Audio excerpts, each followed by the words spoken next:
We are following the breaking news of the historic indictment against Hunter Biden. He has now been indicted on gun charges. This is a historic indictment against the son of a sitting president. It comes after a plea deal fell apart after a years-long investigation. And just as House Republicans have launched an impeachment inquiry into finding bank records and other documents from the president and his son. The case is being overseen by special counsel David Weiss. Weiss also led the investigation into Hunter Biden. As we learn more, we will of course update you on the networks of 9 News. Attorneys for 2 former paramedics charged in the 2019 death of Elijah McClain want the Colorado Supreme Court now to dismiss the case. 3 Aurora police officers subdued and then restrained McClain after a report that he was acting quote-unquote sketchy and wearing a mask, and the paramedics injected him with ketamine, a sedative. McClain was not breaking any laws and then died 3 days later.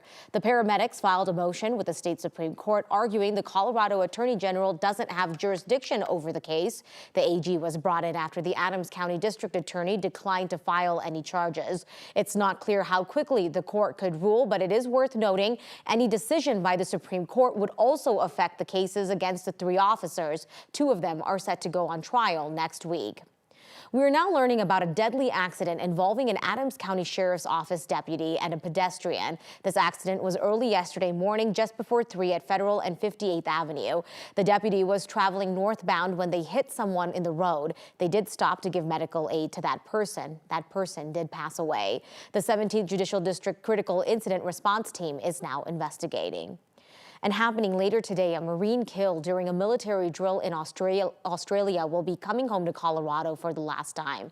Major Tobin Lewis from Conifer was one of the 3 people killed when their aircraft crashed off of the coast of Australia last month. This afternoon, his body will be flown into Centennial Airport. Groups supporting his family are organizing a procession from the airport to the cemetery in Evergreen that is set to start at 2:30 now. They're going to be going down 470 over to 285, then north into Evergreen. They are asking people to line the route with flags in support of the Lewis family.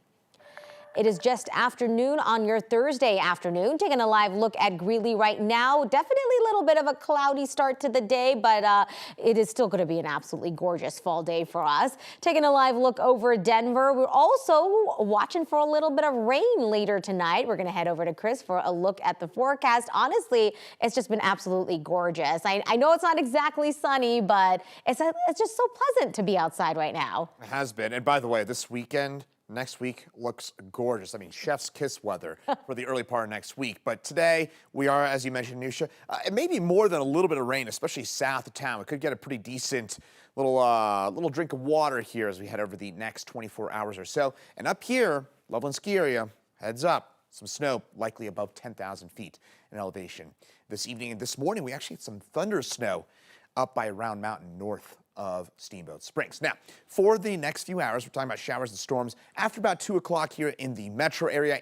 Morning showers for tomorrow, and then the weekend and early next week looks delightful. But in the meantime, again, we're starting to see those shower storms become pretty widespread for us here into the high country along the I-70 corridor and north of it. This has been our most active spot. Above 11,000 feet, we're seeing some snow, but for the most part, it's just some rain and some rumbles of thunder out there by Berthoud Pass, as well as on down here into the I-70 corridor, seeing some of those showers and storms. Again, these will continue to fill on in as we head through the rest of the day. And look at this, by about 5 o'clock, a lot of us dealing with showers and thunderstorms, and even a few possible hailers out here on the eastern plains. Not talking about big hail, but likely at least some hail for us here on the eastern plains this afternoon along the cold front. Then by tomorrow morning, we start to clear things on out. One clear look here into the metro area where, again, come 4, 5, 6 o'clock, we're dealing with some of those showers and storms. So, Anusha, if you are planning on maybe heading to the Rockies game tonight, I don't know what to tell you other than doesn't look great, but tomorrow looks great. Hey, okay. High school football tomorrow.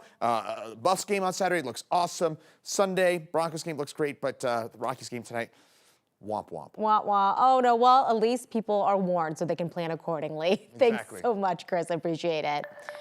Today, the DA and Aurora police will be meeting to talk about charges after they say a driver nearly hit a kid outside a park.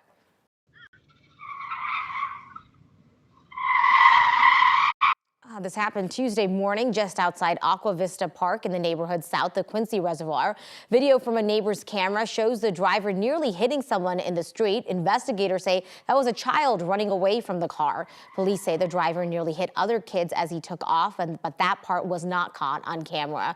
Aurora police tell us they do know who the driver is, but that person is not in custody. They do have his car. Police did not tell us his name, just that he's an 18-year-old man. They are meeting with the DA today to figure out if he's going to be facing any charges.